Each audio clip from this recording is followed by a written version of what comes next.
Welcome to all of you. I hope all of you doing great and comfortable on this online platform. Let's start our today's topic. Before moving forward some exciting theories of mass communication, today we will discuss about propaganda. So what is propaganda?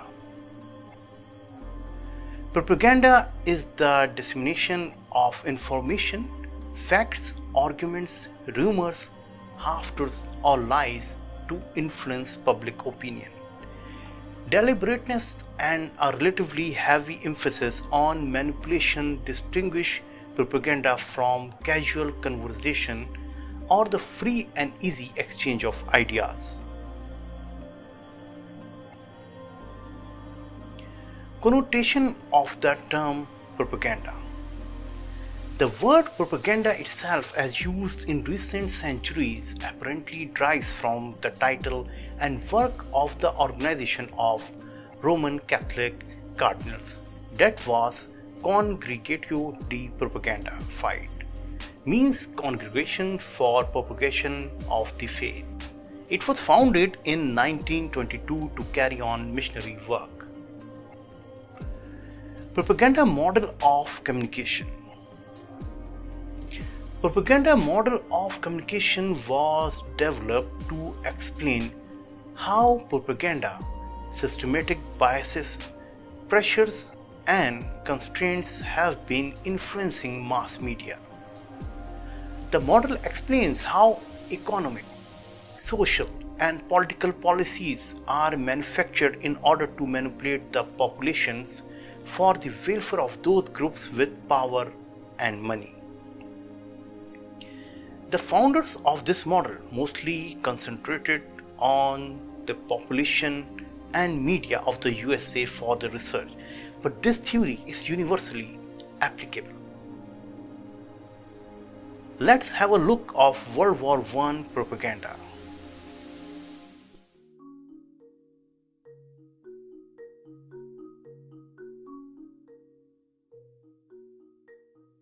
There are a variety of techniques that propagandists use to depict the enemy, and there are real tensions in that propaganda. Because on the one hand, you don't want to minimize the power of the enemy, because ultimately you want to prove that you are beating a formidable foe. But equally, you don't want to demonize the enemy to the extent that you induce terror in your fighting and producing peoples.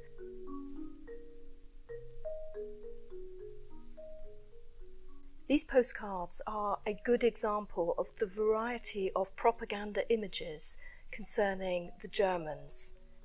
We have an interesting contrast between the German soldier who is showing how cruel they are to animals, and this depicts their slaughter of Red Cross dogs that they're going to roast for dinner. Contrast that to the Allied soldier who is caring for this billy goat here, and that caring attitude. There's a very good contrast between the culture of and civilization in the Tommy and the barbarity of the Hun. The Germans, on the other hand, depicted the British as using power politics in Europe to assert their dominance over other European powers, that while the British Empire was enabled to expand unchecked, that the German Empire was being confined unnecessarily. This was all about imperialism and imperial powers fighting it out.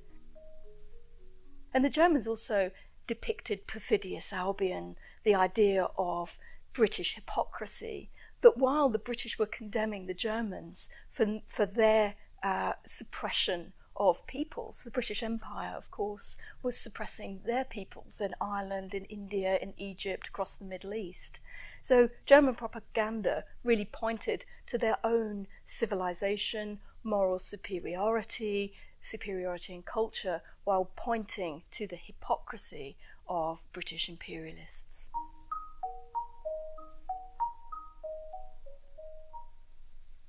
Gender was a very important component of First World War propaganda. First of all, the national symbols tended to be gendered. For example, Marianne in France, the Spirit of Australia, Britannia, and these really set national patriotic overtones in gendered terms.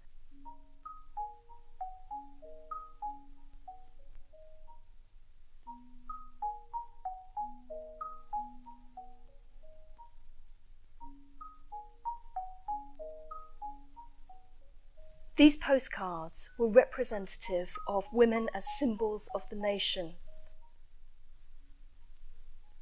In this first image, we see a woman representative of Britain offering the soldier a symbol of good luck. It says here, "Good luck for Tommy." And here again, capturing the spirit of America. "We're coming, brothers, coming, 100,000 strong."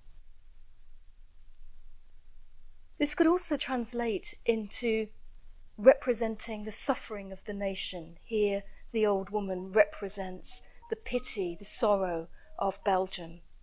And here, that German honour has become a shame. There were a number of postcards from the First World War just depicting women as something to fight for, something idealised, the hope embodied in the future. And of course the converse aspect of that was that if you didn't enlist, you were not worthy of these women, that you would be spurned by your sweetheart, that you didn't live up to the expectations of the nation and you didn't live up to the expectations of your loved one.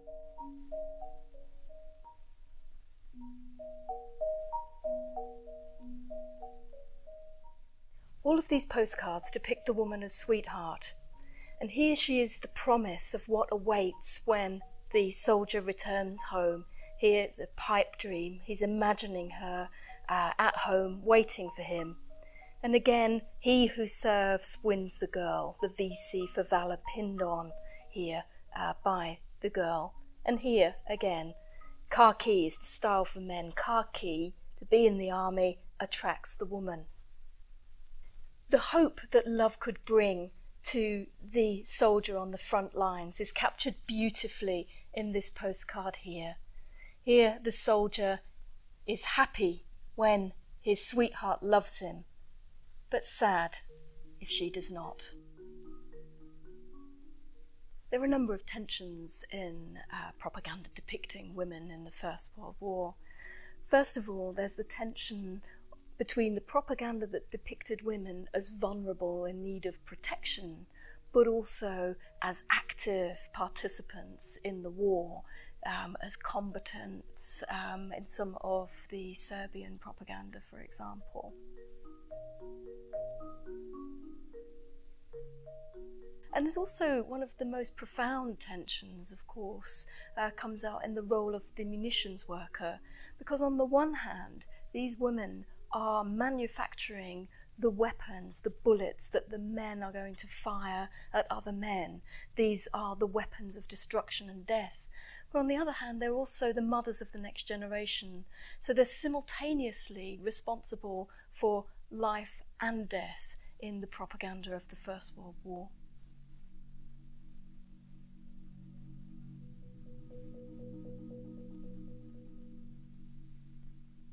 Cinema in the First World War was a noisy affair.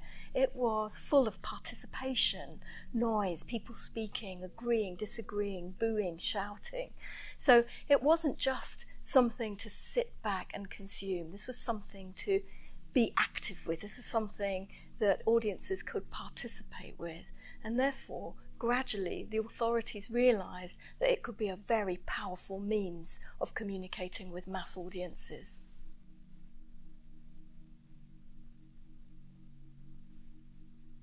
The Battle of the Somme film made by Malins and McDowell in 1916 was an important film for British propaganda.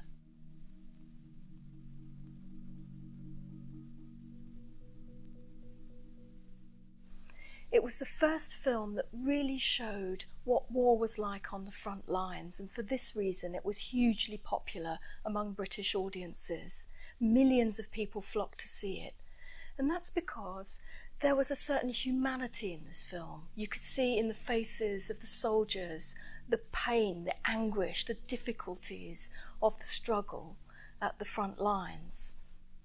This was also a highly controversial film. The Dean of Durham, for example, wrote to the Times to question why people were going to see the film. Were spectators simply revelling in the spectacle of war?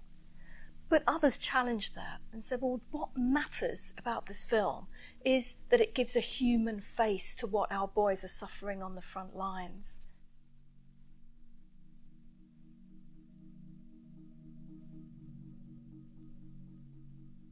There were a number of different types of recruitment propaganda that were used by official sources to try to help with enlistment.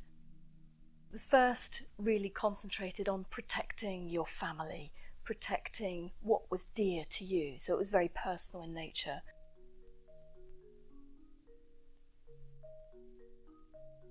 And the others took moral high ground, so look at the atrocities in Belgium, look what we have to defend. It's our moral duty to go and help the people of Belgium and France.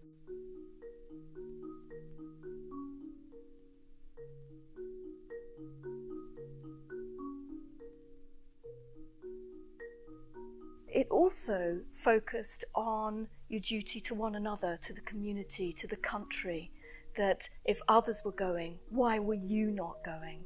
And you can see the image of the soldier here directly fixes the gaze of the viewer. Note the language here. Follow me. Your country needs you. This type of personal language was a very effective propaganda device. Propagandists found that if language was used in the abstract, people tended to think that it was addressed to someone else. Well, there is no mistake here. You are being induced to follow this soldier, follow me, and your country needs you. This poster suggests that there's still time to enlist, there's still a place in the line for you. This is actually important when we think about placing the viewer within the poster. Again, this is a form of direct address. You, you. There is many others here, many others that have gone before you. He who doesn't fill this place will be regarded as a social outsider.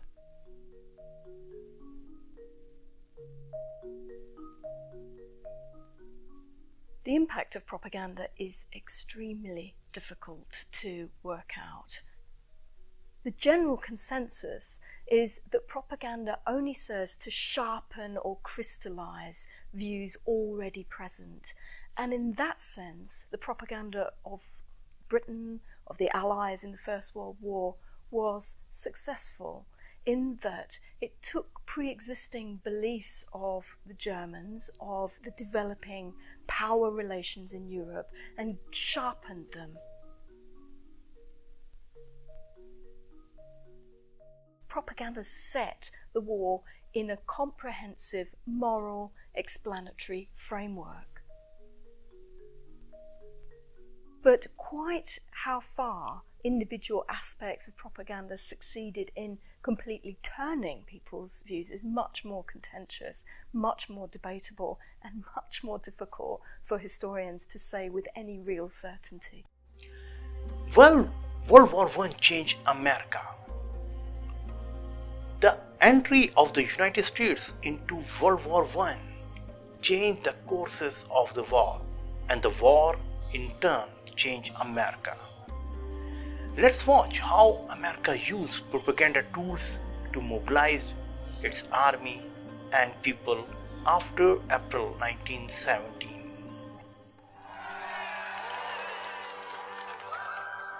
After the United States enters the war in April 1917, President Woodrow Wilson knows that he needs to mobilize not just the American army, but the American people. And he knows that's a difficult task. So what Wilson does is he launches a massive campaign of propaganda that taps into every media that's available in America at the time.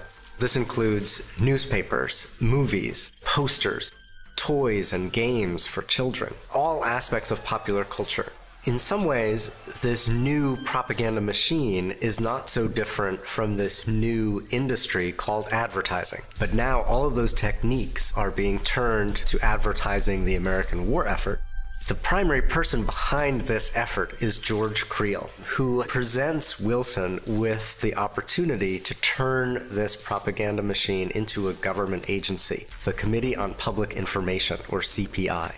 The major mission of the CPI is to get all of Americans on board with the war effort. Creel gets 75,000 men to volunteer to be what were called the 4-Minute Men. They went all over the United States. They were speaking in movie theaters. They were speaking in libraries. They were telling people to support our efforts in the war. Buy Liberty bonds, follow our food policies, eat less, conserve more, and grow your own food. And then supply the labor that's needed, not just in the war industries, but also on farms. The beauty of the 4-Minute Men is that they are doing the government's work, but they are in fact actually volunteers, neighbors, people you might already know, who are volunteering to sort of spread the message and to create the kind of national unity that President Wilson worried wasn't actually there under the surface. George Creel is also having newspapers follow the articles that he is actually giving to them through a daily bulletin. This is the day of newspapers being abundant. They're looking for ways to fill their columns. The Daily Bulletin provides these things copyright free, so you can just take an article that was written by a staff member of George Creel's. So newspapers will have a lot of pro-war articles. Americans are seeing propaganda images at the movies, they're seeing it in the newspapers, but they're also seeing it everywhere they go in the form of posters. Some of the most famous artists in America are making them, and millions of them are being printed and distributed all around the country. It is in particular a poster war. They're graphic, they're violent, they're bloody.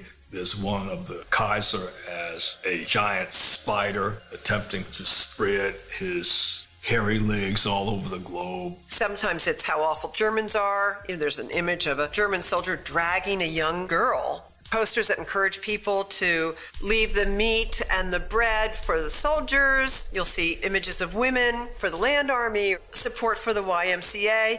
Probably the best known is a poster that was made by James Montgomery Flagg. Uncle Sam had been around for a long time, but James Montgomery Flagg's version, which is the one with Uncle Sam pointing at the viewer and saying, "I want you," is a product of the First World War, and in some ways one of the biggest icons of the war that we remember a century later.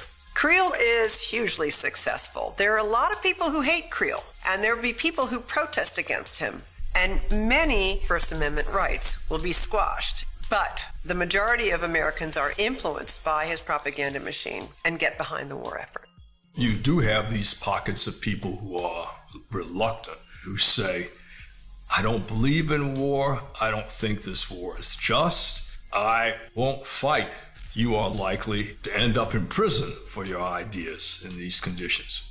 Not everybody believed what they were hearing, and in the years after the war, they were concerned that propaganda was a powerful and dangerous tool. The Committee on Public Information shuts down almost as soon as the war is over, but its messages were remembered a generation later. And in fact, when the Nazis were developing their propaganda machine in the road to World War II, they studied George Creel and tried to adapt some of that to their political ends. I think World War I sets the stage for propaganda that we see today in one very important way. It was ubiquitous. It's everywhere. The difference is that in World War I, it was pretty clear where this information was coming from.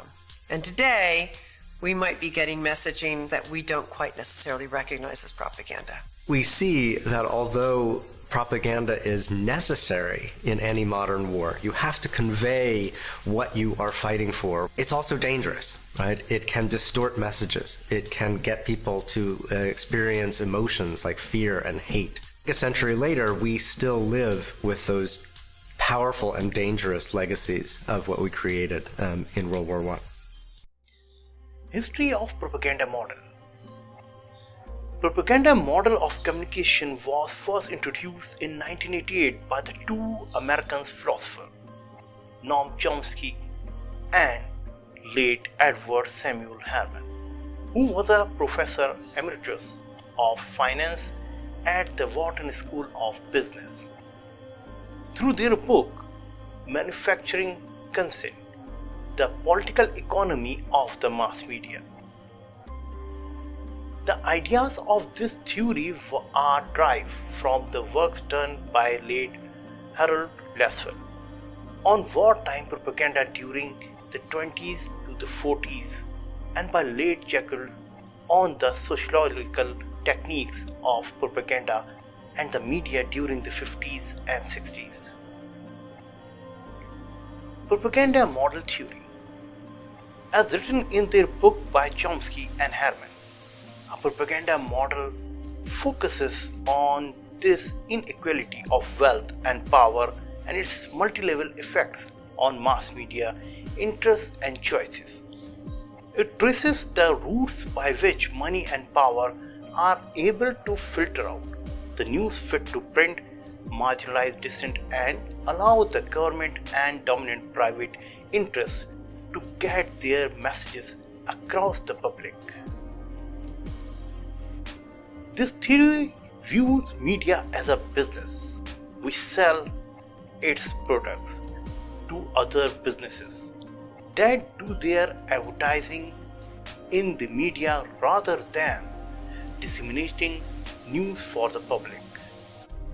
The theorists state that a news is passed through 5 filters before it reaches the audience. The filters make the news different from its original form by determining what events are newsworthy, how these events are to be covered, and how much coverage they receive.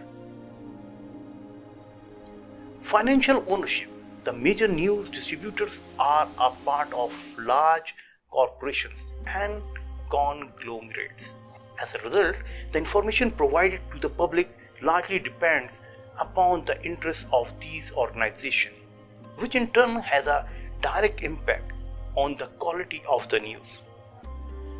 For example, a fictional news channel says World News is owned by the World Entertainment Group, a subsidiary of Century World.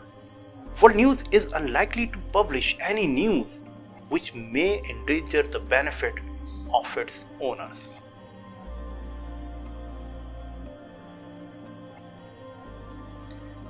Advertising. According to Chomsky and Harman, advertising is the primary source of income for the mass media.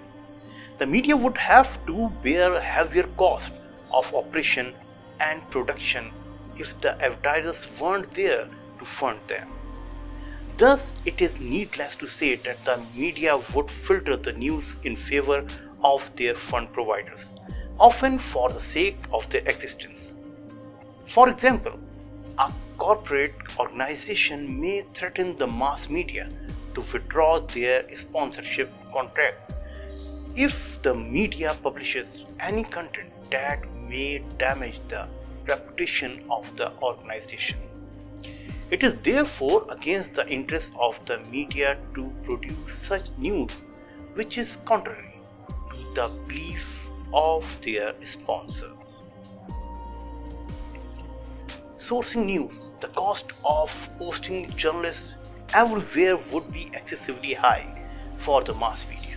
So, they often rely on press releases and other public relations products for news which have been tailored or for publishing. In addition, they also rely on concentrating their personal reporters and camera person, where news stories are likely to occur, such as at the government-sponsored press forums. At such places, the media are provided with canned pieces of news which can save a lot of money and time of the media. For example, the government officials and politicians are viewed as credible sources of information. The media avoided the need for fact checking as it is both costly and time consuming. The media also acts in favor of the sources, ensuring that the source is delighted by fine tuning of the news as they expect the continuous flow of news for them. Flag. A flag is defined as a negative response from the audience to the programs or outlets broadcasted or published by the media.